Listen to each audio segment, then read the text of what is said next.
عزیز طلبہ، میں S S شیخ ایک بار پھر آپ کی خدمت میں حاضر جماعت 12ویں کی درسی کتاب کے حصہ نثر سے سبق نمبر 5 لیفٹنی کی مشکلیں اس کا چوتھا حصہ لیے ہوئے حاضر ہوں۔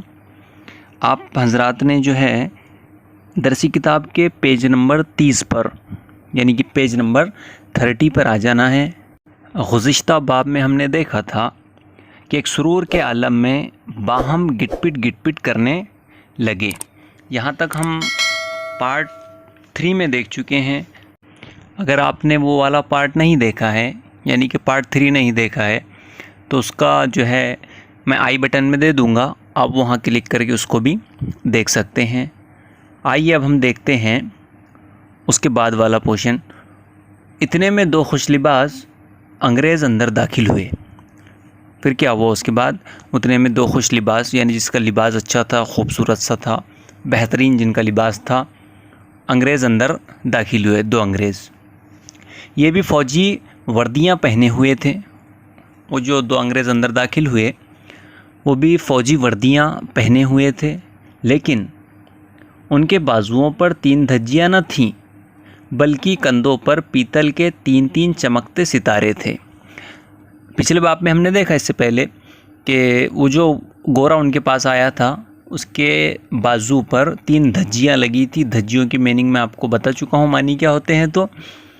اور یہاں پر جو ہے یہ جو 2 افسر اندر داخل ہوئے ہیں ان کے کاندھوں پر دھجیاں نہ تھیں بلکہ ان کے کاندھوں پر پیتل کے 3 چمکتے ستارے تھے، اسٹار لگے تھے۔ یہ افسر تھے، یعنی یہ دونوں لوگ جو آئے ہیں، دونوں انگریز، یہ لیفٹیننٹ تھے۔ ان کی وضاقتہ شکل و صورت، بات چیت اور طور طریقوں میں شائستگی تھی۔ طور طریقہ، برتاؤ میں ان کے شائستگی یعنی کہ آدمیت، اخلاق تھے اور وقار تھا۔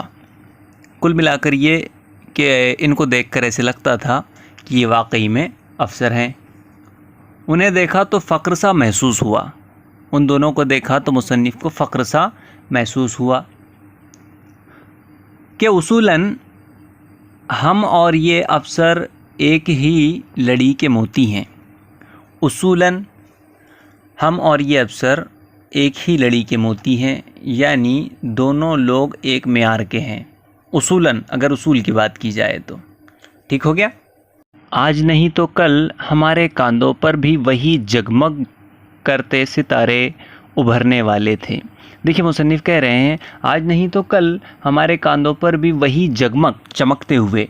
جگمگ کرتے ستارے یعنی چمکتے ہوئے ستارے ابھرنے والے تھے، یعنی کہ ان کے کاندھوں پر بھی وہی ستارے لگنے والے تھے۔ تھوڑی دیر بعد ساتھ کے کمرے میں کھانے کے لیے گئے۔ تھوڑی دیر بعد ساتھ کے کمرے میں یعنی وہ جس کمرے میں رہتے تھے اس کے بازو والے کمرے میں کھانے کے لیے گئے۔ انگریزی کھانے اور دیسی کھانے کے انداز میں تقریباً وہی فرق ہے جو انگریزی اور اردو بولنے میں ہے۔ دیکھیے مصنف کہہ رہے ہیں کہ انگریزی کھانے اور دیسی کھانے یعنی ہمارے دیش کے کھانے، انگریزی کھانے ویسٹرن فوڈز۔ انگریزی کھانے اور دیسی کھانے کے انداز میں تقریباً لگ بھگ وہی فرق ہے جو انگریزی بولنے اور اردو بولنے میں ہے۔ یعنی جس طرح کا فرق جو ہے انگریزی بولنے اور اردو بولنے میں فرق پایا جاتا ہے، وہی فرق انگریزی کھانے اور دیسی کھانے میں پایا جاتا ہے۔ جس طرح ایک نو آموز کی زبان سے انگریزی لفظ یا محاورے پھسل جاتے ہیں۔ پہلے تو آپ نو آموز سمجھ لیں۔ نو آموز جس نے ابھی سیکھنا شروع کیا، وہ شخص جس نے ابھی سیکھنا شروع کیا ہے نو آموز کہلاتا ہے۔ اب کوئی نو آموز شخص اگر انگریزی سیکھ رہا ہے تو اس کی زبان سے محاورے اور الفاظ پھسل جاتے ہیں، یعنی اس کو صحیح سے بول کر نہیں آتے ہیں۔ اسی طرح ہمارا انگریزی مٹر گوشت بھی ہمارے اناڑی چھری کانٹوں کی زد میں نہ آتا تھا۔ اب دیکھیے یہاں پہ مصنف کہنا چاہ رہے ہیں اب واقعی میں یہاں پر میں طنز و مزاح کا جو رنگ ہے وہ جھلک کر سامنے آ رہا ہے، وہ نمایاں ہو رہا ہے۔ بات سمجھ میں آ رہی ہے آپ کے؟ دیکھیے گا، جس طرح ایک نوآموز کی زبان سے انگریزی لفظ یا محاورے پھسل جاتے ہیں، اسی طرح ہمارا انگریزی مٹر گوشت ٹھیک ہے بھی ہمارے اناڑی چھری کانٹوں کی زد میں نہ آتا تھا۔ تو جیسے نوآموز کی زبان سے انگریزی لفظ اور محاورے پھسل جاتے ہیں، اسی طرح ہمارا انگریزی مٹر گوشت یعنی انگریزوں کو بنایا ہوا مٹر گوشت، ٹھیک ہو گیا، بھی ہماری اناڑی چھری کانٹوں کی زد میں نہ آتا تھا، یعنی کہ ان سے وہ کھایا نہیں جاتا تھا۔ کس طرح سے اس کو کھایا جاتا ہے وہ طریقہ یہاں پر مصنف کو سمجھ نہیں پڑ رہا تھا۔ بہرحال یہاں پر میں ایک محاورہ بنتا ہے، کیا بنتا ہے؟ زد میں نہ آتا تھا، یعنی زد میں نہ آنا۔ اب زد میں نہ آنا ایک محاورہ ہے جس کے معنی آتے ہیں ایسی جگہ ہونا جہاں نشانہ ٹھیک لگے۔ اب یہاں پر میں ایسی زد میں آنا یعنی کہ ایسی جگہ ہونا جہاں نشانہ ٹھیک لگے، اب زد میں نہ آنا یعنی ایسی جگہ ہونا جہاں پر میں نشانہ ٹھیک سے نہ لگے، ٹھیک ہے، یعنی کل ملا کر یہ سمجھے کہ ان سے وہ کھانا کھایا نہیں جاتا تھا، خاص طور پر چھری کانٹے سے، یعنی کانٹے سے وہ لوگ کھایا کرتے ہیں، انگریز ہاتھ سے وہ کھاتے نہیں ہیں، ان کو تھوڑی سی گھن محسوس ہوتی ہے اس سے۔ بہرحال ادھر ہاتھوں سے کھانا خلاف شان تھا، یعنی شان کے خلاف تھا، لیکن بارضا وہ رغبت فاقہ کرنا بھی ممکن نہ تھا۔ دیکھیے کہ مصنف کہہ رہے ہیں کہ ادھر ہاتھوں سے کھانا شان کے خلاف تھا ان کے ہاتھوں سے کھانا، لیکن برضا وہ رغبت، اب صحیح لفظ ہوتا ہے رضا، لیکن اکثر اوقات لوگ رضا بولتے رہتے ہیں، تو اکثریت کو کل کا درجہ حاصل ہے، لیکن آپ یاد رکھیں کہ صحیح لفظ ہوتا ہے رضا۔ برضا وہ رغبت یعنی خوشی سے، ہنسی خوشی کے ساتھ، ویسے رضا کے لغوی معنی آتے ہیں خوشی، مرضی، ٹھیک ہو گیا، اور رغبت کے معنی آتے ہیں خواہش۔ کل ملا کر یہ بنے گا کہ ہنسی خوشی فاقہ کرنا بھی ممکن نہ تھا، فاقہ کرنا یعنی خالی پیٹ رہنا بھی ممکن نہ تھا، لہٰذا جس طرح بولتے بولتے انگریزی جواب دے جائے تو اردو پر ہاتھ یا زبان صاف کر لی جاتی ہے۔ اب کوئی شخص اگر انگریزی بول رہا ہے تو انگریزی بولتے بولتے اگر اس کو انگریزی صحیح ڈھنگ سے نہیں آ رہی ہے بول کر، تو وہ سیدھے کیا کرتا ہے؟ اردو پر آ جاتا ہے۔ اسی طرح کا معاملہ یہاں پر بھی پیش آیا۔ مصنف کہتے ہیں لہٰذا جس طرح بولتے بولتے انگریزی جواب دے جائے یعنی کہ انگریزی بول کر نہ آئے تو اردو پر ہاتھ یا زبان صاف کر لی جاتی ہے۔ دیکھیے اب یہاں پر بھی ایک محاورہ بنتا ہے، ہاتھ صاف کرنا یعنی کہ مشق کرنا، ٹھیک ہے، تو آدمی جو ہے اردو پر ہی مشق کر لیتا ہے۔ اسی طرح جہاں انگریزی چھری کانٹے سے کام نہ چلتا، ہم آنکھ بچا کر انگلیوں ہی سے بوٹی اچک لیتے۔ دیکھیے مصنف کہہ رہے ہیں کہ جہاں پر میں انگریزی چھری کانٹوں سے کام نہ چلتا تھا، انگریزی چھری کانٹوں سے مصنف کو کھایا نہیں جاتا تھا، اس چیز سے ان کو کھا کر نہیں آتا تھا، تو آنکھ بچا کر یعنی کہ خاموشی سے انگلیوں ہی سے بوٹی اچک لیتے تھے، یعنی انگلیوں سے بوٹی توڑ کر وہ کھا لیا کرتے تھے، گویا انگریزی کھانا اردو میں کھا لیتے تھے۔ دیکھیے بڑا لطیف سا یہاں پر میں جملہ انہوں نے کہا ہے کہ انگریزی کھانا اردو میں کھا لیتے تھے۔ بلا رہی ہے بات سمجھ میں آپ کے؟ چلیں، گویا انگریزی کھانا اردو میں کھا لیتے تھے۔ بعض حضرات، کچھ لوگ البتہ ایسے بھی تھے جو لیفٹنی کے احترام میں اوزاروں کی وساطت کے بغیر کوئی چیز حلق سے اتارتے ہی نہ تھے۔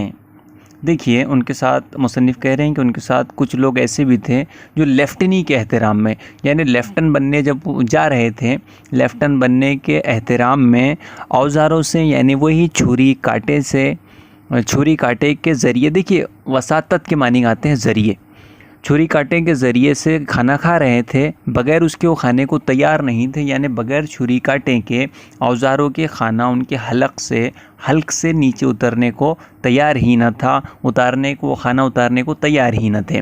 بہرحال ان میں سے کئی ایک کو دیکھا کہ چھری کانٹے لیے پلیٹ میں مٹروں کا تعاقب کر رہے ہیں۔ مصنف نے ان میں سے کئی لوگوں کو دیکھا جو چھری کاٹے لیے پلیٹ میں مٹروں کا تعاقب کر رہے ہیں، یعنی مٹر جو ہوتی ہے نا ہمارا کھانے والی مٹر کا تعاقب کر رہے ہیں، یعنی مٹر کا پیچھا کر رہے ہیں۔ دیکھو کیسے کر رہے ہیں، اور مٹر ہیں کہ ادھر ڈوبے ادھر نکلے، ادھر ڈوبے ادھر نکلے، یعنی کہ اب پلیٹ میں مٹر ہے، سمجھیے آپ اس کا، پلیٹ میں مٹر ہے اور آپ کے ہاتھ میں چھری کاٹا ہے، ٹھیک ہے۔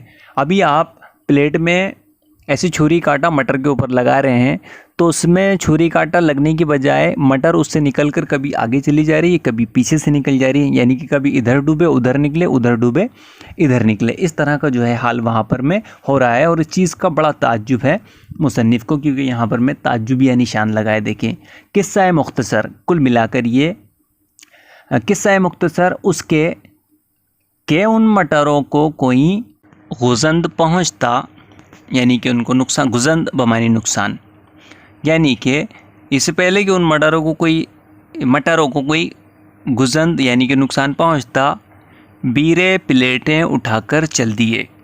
جو وہاں پر میں خادم تھے انہوں نے پلیٹیں اٹھائی اور وہ چلے گئے، اور لیفٹن صاحبان، دیکھیے صاحب کی جمع ہے صاحبان، اپنا سا منہ اور چھری کاٹے لے کر رہ گئے۔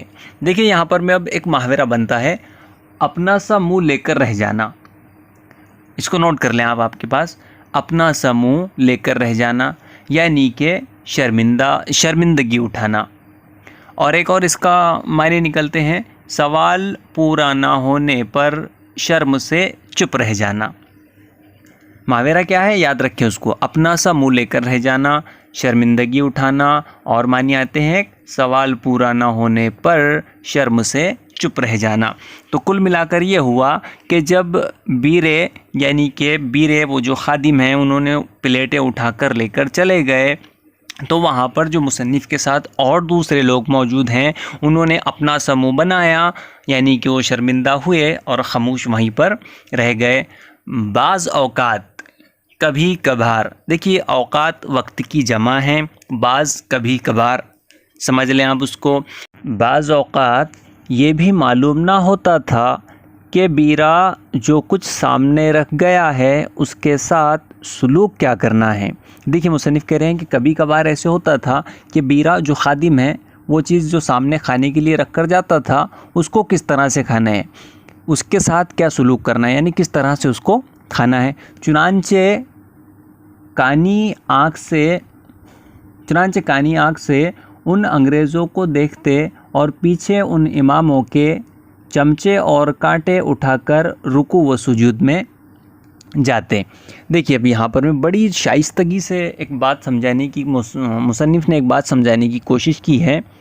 چنانچہ کانی آنکھ سے یعنی آنکھ کو نیم ہوا کر کے اد کھلی اد بند، یعنی کنارے سے، آنکھ کے کنارے سے دیکھتے ہیں، کانی آنکھ سے ان انگریزوں کو دیکھتے اور پیچھے ان اماموں کے چمچے اور کانٹے اٹھا کر رکوع و سجود میں جاتے۔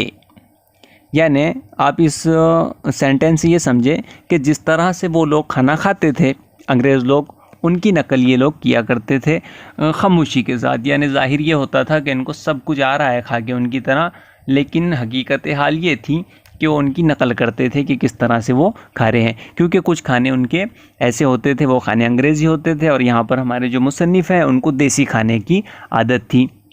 ٹھیک ہو گیا، چلے دیکھیں اس کے بعد کھانا ختم ہوا تو ایٹری میں آئے اور کافی کا دور چلا، لیکن تھوڑی دیر بعد دونوں انگریز کپتان اٹھ کھڑے ہوئے اور یہ خوشگوار مجلس برخاست ہو گئی۔ کھانا ختم ہوا تو ایٹری، دیکھیں لفظ ایٹری آیا ہے جس کے معنی آتے ہیں کیفے اور ریسٹورنٹ۔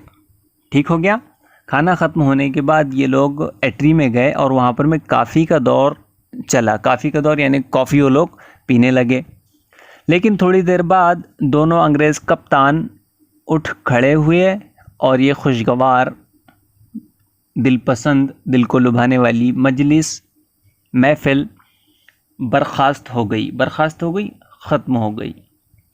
وہاں سے اٹھ کر بیرک میں واپس آئے تو وہی گورا سب کو مخاطب کر کے کہنے لگا. دیکھیے مخاطب ایک لفظ ہوتا ہے اور ایک لفظ ہوتا ہے مخاطب. میں نے یہاں پر میں مخاطب اس لیے کہا ہے کیونکہ مخاطب کے معنی آتے ہیں بولنے والا اور مخاطب کے معنی آتے ہیں جس سے بات کی جائے. ٹھیک ہو گیا. تو دیکھو یہاں پر میں مخاطب اس لیے ہے, گورا مخاطب ہے کس سے؟ جو لوگ لیفٹیننٹ بننے والے ہیں, یعنی ہمارے مصنف کی ٹیم سے.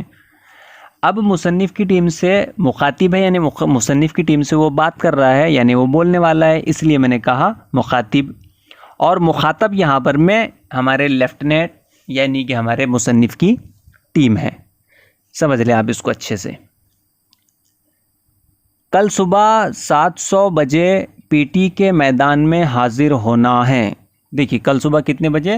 700 بجے پی ٹی کے میدان میں حاضر ہونا ہے. زندگی میں بجے ہیں کبھی 700؟ جی نہیں, کبھی نہیں بجے. دیکھیں آگے خلاصہ ہو جائے گا اس کا کہ 700 کیا چیز ہے.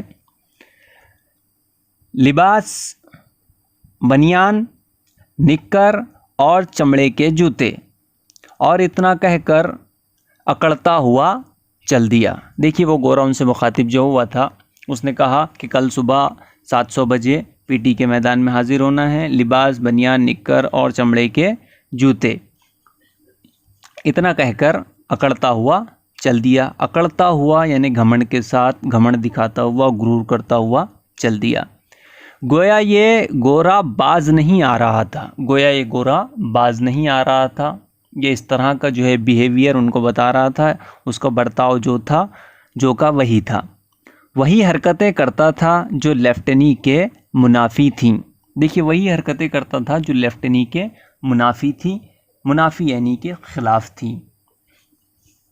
کسی نے پوچھا, ارے یار یہ 700 بجے کس بلا کا نام ہے؟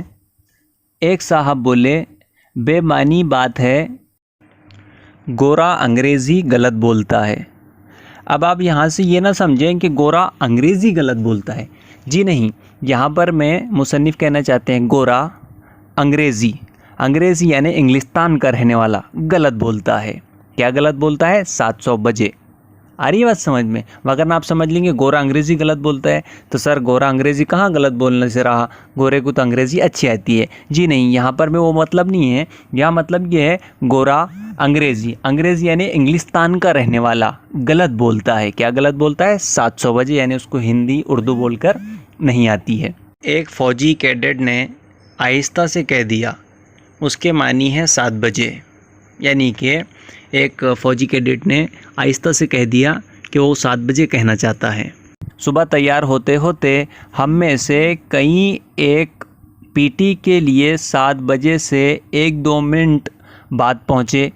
کالج میں ہم گھنٹوں دیر سے پہنچا کرتے تھے, اور اگر پروفیسر صاحب کے ماتھے پر ایک آدھ ہلکی سی شکن آ جاتی تو لمحے بھر میں بغیر استری کے ہموار بھی ہو جاتی تھی. دیکھیے کیا ہوتا تھا کہ جب یہ اپنے کالج کے زمانے میں, یعنی ہمارے مصنف اپنے کالج کے زمانے میں کسی وجہ سے یا کوئی خاص وجہ نہ ہو جس کی جان کر کالج میں گھنٹوں لیٹ یعنی گھنٹوں دیر سے پہنچتے تھے, تو ان کے پروفیسر کے ماتھے پر ایک آدھ ہلکی سی شکن آ جاتی تو لمحے بھر میں بغیر استری کے ہموار بھی ہو جاتی تھی. یعنی کہ بغیر کسی استری کے. اب یہاں پر میں لفظ واقعی میں جو استری استعمال کیا گیا ہے تو یہ اپنے پروفیسر کے سر پہ استری نہیں چلاتے تھے, یعنی کہ ان سے تھوڑا سا بول کر معافی طلب کر کے وہ جو ہے شکن, جھری, رنکلز جس کو ہم کہتے ہیں, ٹھیک ہو گیا, نکل جاتی تھی ان کے چہرے سے, اور جو ان کے پروفیسر کا مزاج جو بکھرا ہوا تھا, برہم ہوا تھا, وہ ٹھیک ہو جایا کرتا تھا. لیکن اس گورے نے جو ہمیں ذرا دیر سے آتے دیکھا تو کچھ اس انداز سے چلایا گویا بھونچال آ گیا ہو, جیسے کوئی زلزلہ آ گیا ہو. رہیں اس کی پیشانی کی شکنیں تو ان کی اصلاح کے لیے استری کی بجائے روڈ رولر درکار تھا.